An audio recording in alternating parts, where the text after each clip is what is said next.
only a small fraction of businesses are actually participating in the sustainability arena. These are primarily the large-scale brand names.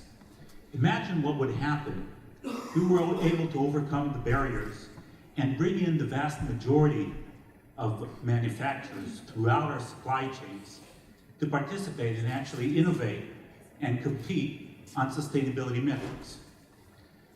Now the problem is that when you get started with a compliance-driven system and try to move up through to the truly transformative programs, whether it's product innovation or business innovation, what you usually get is a situation where you meet sustainability's valley of death. Costs start driving themselves up, and of course, you start getting very low value for your money, primarily in the form of some efficiency gains, and to some extent, you also get some PR value. Now, what you need to do to overcome that is use information technology. And there's really 4 components to that. First, you've got to create instant visibility into the actual data that your own company is producing. Then you need to bring that into context by bringing in a vast amount of very poorly organized information coming in from external sources. After that, you need to bring in analytics, strong analytics that allow you to create the actionable insights that will provide you with decision-making capabilities. And then finally, you need to complete the day-to-day tasks, such as sustainability reporting, and of course, all the data collection that comes along the way.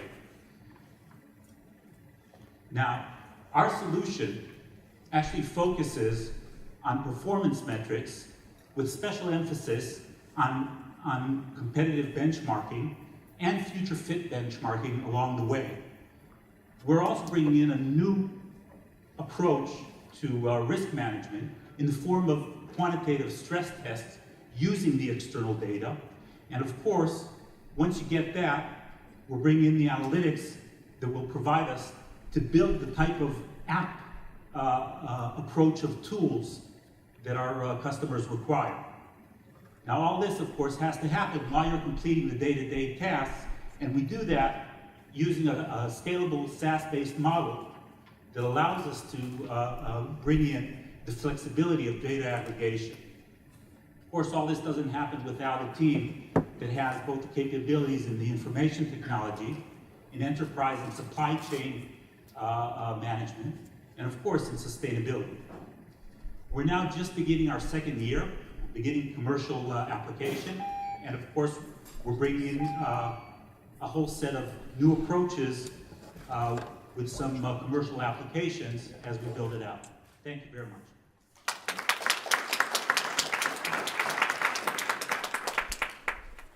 Thank you, Noam. Judges.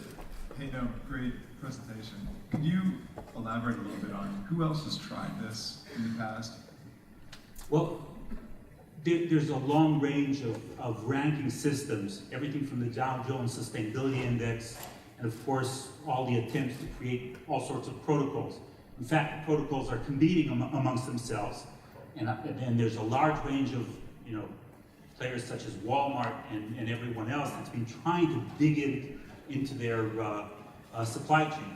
The problem is that because of the lack of data coming through these systems, they actually revert to all sorts of policy measures and check-the-box types of approaches. And those ranking systems are not very useful in terms of actionable insights when it comes to decision-making within the organization. So decisions such as where should I innovate are things that you cannot do without hardcore performance metrics that allow you to make investment decisions. If I translate that, just from my own understanding, is that they just don't measure enough metrics, the existing tools? They're not using quantitative measures. They're using quasi-quantitative measures, such as, do you have a chief sustainability officer? Are you auditing your report, etc. Rather than, what are the actual flows of materials and energy throughout the system. Okay.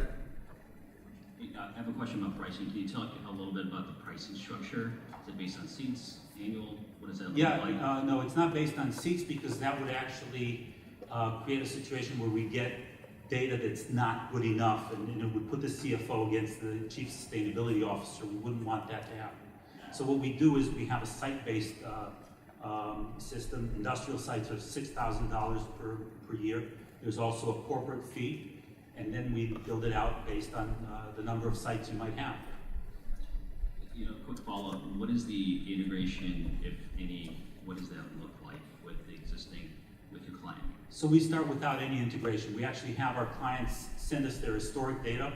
We upload it for them within a week, and they get started using that, so they immediately get these types of new insights and new analytics that they've never seen before. What we find is once they started working systematically, simple uploads from Excel and such are enough in order to drive a sustainability program. It's not the type of information that we see in the rest of the IT world. Thanks for the presentation. You mentioned that performance metrics is where you see a lot of interest and early traction.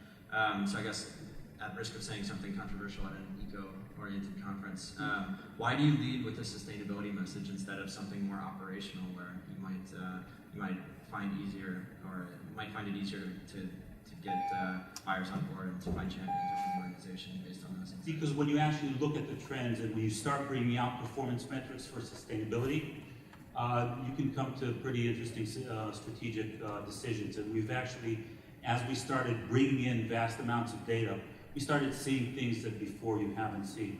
For example, injury rates go down as renewable energy goes up in terms of use. That can be brought into the ROI of renewable energy installation, renewable energy investments. These are things that aren't being done at the moment. Fantastic. No, thanks so much. Round of applause.